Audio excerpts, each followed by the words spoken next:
शक्ति और संस्कृति झीलों की नगरी में आप सभी का स्वागत है। आप देख रहे हैं झीलों की नगरी का सुप्रसिद्ध फतेह सागर झील का आज का खूबसूरत दीदार।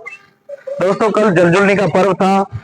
बड़े गाजे बाजे के साथ, शाही सवारी के साथ भगवान ठाकुर जी को झूलने के लिए झीलों नदियों के किनारे ले जाया जाता है। हमारे भी गणगौर घाट एवं फतेह सागर आदि कई जगह भगवान श्री कृष्ण ठाकुर जी की पालकी यात्रा लाई जाती है। भगवान श्री कृष्ण ठाकुर जी कल के दिन पूरे नगर में दर्शन देते हैं और भक्त खूब नाचते गाते आनंद करते हुए भगवान को झुलाने जाते हैं। उदयपुर का प्रसिद्ध ये फतेह सागर झील है। इसको महाराणा फतेह सिंह जी ने उस समय बनवाया था।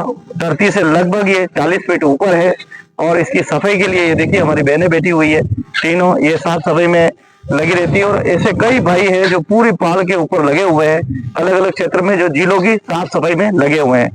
मैं गुजारिश करूंगा उदयपुर की जनता को कम से कम झीलों में गंदगी न करे, फूल मालाएं आदि न डालें, गणेश जी विसर्जन जो है वो बाहर करें।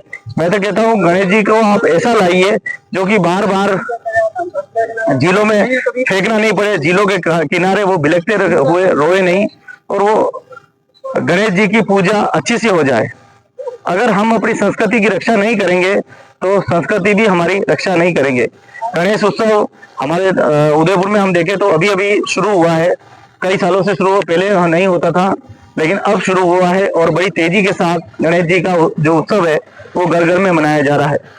मैं बस इतनी सी चैनल के माध्यम से अपील करना चाहूंगा कि कम से कम अपनी संस्कृति के लिए, अपनी प्रकृति को लिए बचाने के लिए कम से कम गणेश जी को झीलों में न फेंकें, झीलों के पास में न रखें, उनको सुरक्षित स्थान पे या गणेश जी को किसी मंदिर के ऊपर ले जाकर वहां रख दें, जिससे कि भगवान हमारी संस्कृति बची रहे। और फिर एक बार बरसात का दौर शुरू हो चुका है। रिमझिम बरसात, हल्की हल्की बरसात लगातार हो रही है। उदयपुर जिला प्रशासन ने झीलों पर बड़ी तैयारी कर रखी है। लगातार झीलों में कोई गंदगी न करे उसके लिए भी पक्के इंतजाम यहाँ पे कर रखे हैं। अगर बात करें दर्शकों की तो दर्शक यहाँ बड़ी संख्या में आते हैं। फतेह सागर की जैसी खूबसूरत झील को एक झलक देखने के लिए लोग यहाँ पर ललायत रहते हैं और पूरी झीलों को देखने के लिए चले आते हैं। ऐसी खूबसूरत झील जिसके नाम से दुनिया जानती है, दुनिया झीलों की नगरी को देखने के लिए आती, वह फतेह सागर झील है। फतेह सागर झील हो, चाहे हमारी बड़ी की झील हो, चाहे हमारी लेक पिछोला हो, उदय सागर हो, सारी झीलें हमारी लाइफलाइन है, सारी झीलें हमारी यहाँ की पहचान है। अगर हम झीलों की कदर नहीं करेंगे तो कौन करेगा? ये नगरवासियों की जिम्मेदारी है, ये उनका नैतिक दायित्व है, ये उनका कर्तव्य है कि वो झीलों को साफ सुथरी रखें। लेकिन जब भी यहाँ से मैं गुजरता हूँ, हर रोज जब भी मैं गुजरता हूँ तो इन पूरी अगर फतेह सागर के किनारे किनारे कुछ लोग यहाँ पर झील के अंदर थूकते हुए दिखाई देते हैं, कुछ गुटखा खाकर थूकते हुए दिखाई देते हैं, कुछ लोग दारू की बोतलें फेंकते दिखाई देते हैं, कुछ लोग ऐसे कृत्य जो कहना भी बड़ा मुश्किल होगा, मुंह से कह नहीं सकता, इतने गंदे कृत्य भी झीलों को करते हैं। मैं पूछना चाहता हूँ कि ये झीलें जो है हमारी लाइफलाइन है, हमारी जिंदगी है, हमारा जीवन है। इन झीलों के साथ आप इस प्रकार से गंदगी, हो सकता है आपके घर में बटन दबाते ही पानी आ रहा होगा, लेकिन प्यारे ये पानी इसी झील से आ रहा है, इन्हीं तालाबों से आ रहा है। अगर इसको गंदा आप करोगे तो आप भी फिर इससे बच नहीं पाओगे। मैं गुजारिश करूंगा कि कृपया करके थोड़ा सा इंसान बनने की कोशिश करें और अच्छे सृजन करके, अच्छे विचार करके आप झीलों को साफ सुथरी रखें। साफ सुथरी रखना हमारा नैतिक कर्तव्य है, दायित्व है और इस कर्तव्य को हम सभी मिलकर निभाना है। ये सोचिए कि मैं दूसरों का जीवन बचाऊं, मेरी वजह से दूसरों का नुकसान ना हो, ये होना चाहिए। लेकिन जब आप ही नशे में धूत होकर अपने आपा खो देंगे, अपना ही आपा खो देंगे, अपनी संस्कृति का नुकसान करेंगे तो फिर सोचिए फिर क्या होगा। तो देखिए बरसात एक बार इधर से फिर शुरू हुई है, पूरा बरसात का पूरा माहौल है। लेकिन फतेह सागर जैसी खूबसूरत जगह आना ही अपने आप में बहुत गौरव की बात है। और बरसात में चलते चलते मैं ये वीडियो आप सभी को प्रेषित कर रहा हूँ। मैं ये देखने गया था कि यहाँ व्यवस्थाएं क्या है। सुरक्षा की व्यवस्था के लिए पुलिस तो लगी हुई है, लेकिन गोताखोर भाई अभी नजर नहीं आए हैं। हो सकता है कि नजर आए तो मैं उनसे जरूरी बातचीत करूंगा और आप लोगों भी उनसे मिलवाऊंगा। ये देखिए हमारे मेहमान देखिए कितने खुश हो जाते हैं यहाँ पे। तो हाँ, वेरी गुड। कैसा लगा? पधारो हमारे देश। तो बहुत ही खूबसूरत सा शहर है, बहुत सी भक्ति शक्ति संस्कृति तो आप उदयपुर जिले के परिप्रेक्ष्य से तो आप परिचित हैं। समय समय पर मैं यहाँ के वीडियो बनाता रहता हूँ और आप सभी को प्रेषित करता रहता हूँ। मैं बस इतना सा सोचता हूँ कि हम इस झीलों की नगरी के लिए क्या कर सकते हैं, हम अपनी संस्कृति के लिए क्या कर सकते हैं।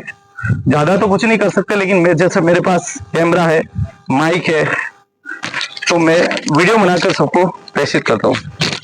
अगर आपके पास समय है तो आप झीलों को साफ करने में, कचरा साफ करने में भी लगा सकते हैं, ये भी राष्ट्रभक्ति है।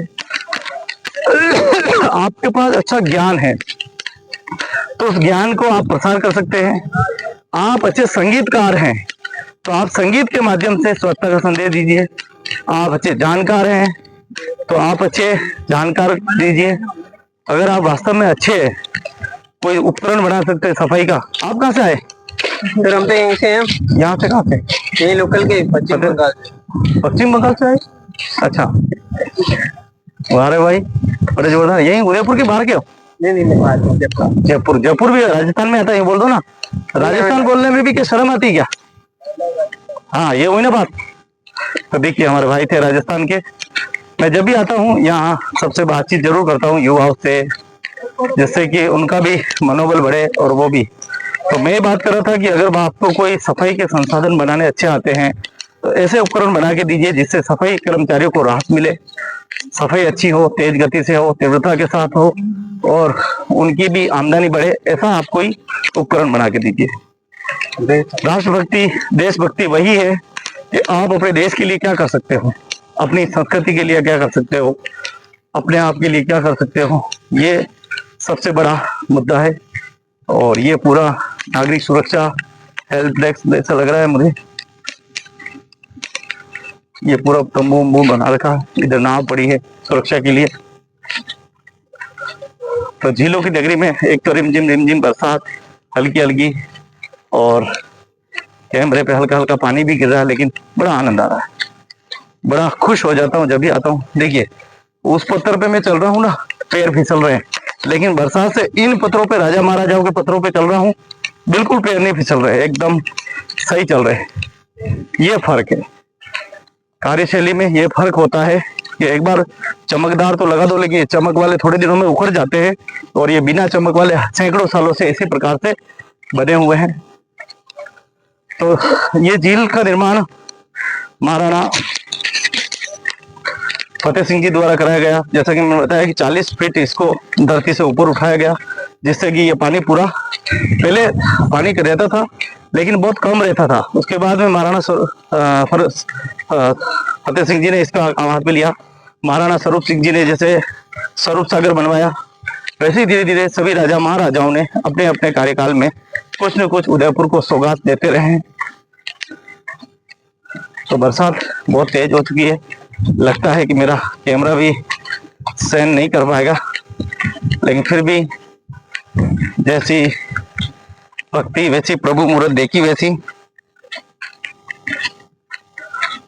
तो बरसात काफी आ रही है, और बरसात के साथ मैं आपको ये क्षण, ये दृश्य दिखा रहा हूँ।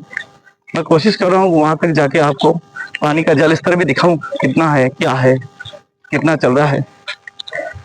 कल भगवान ठाकुर जी की खूब पालकी सवारी का आनंद लिया, खूब भगवान के दर्शन किए।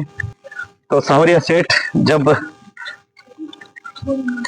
पूरे दर्शन करने निकले तब बड़ा अच्छा दृश्य लग रहा था, बहुत ही खूबसूरत दृश्य था।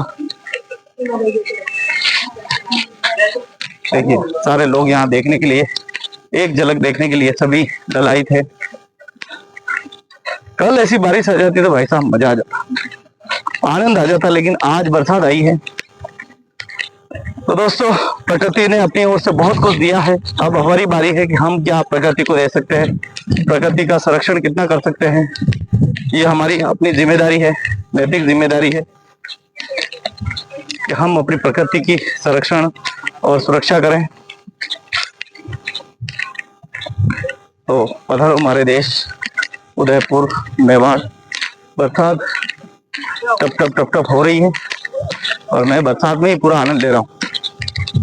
तो बरसात धीरे धीरे तीव्रता के साथ बढ़ती जा रही है और ऐसा लग रहा है कि जैसे बहुत देर तक बरसात होती रहेगी।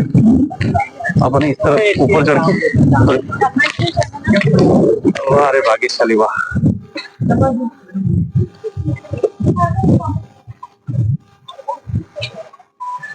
ये नेक्स्ट स्टॉप कहाँ पे है?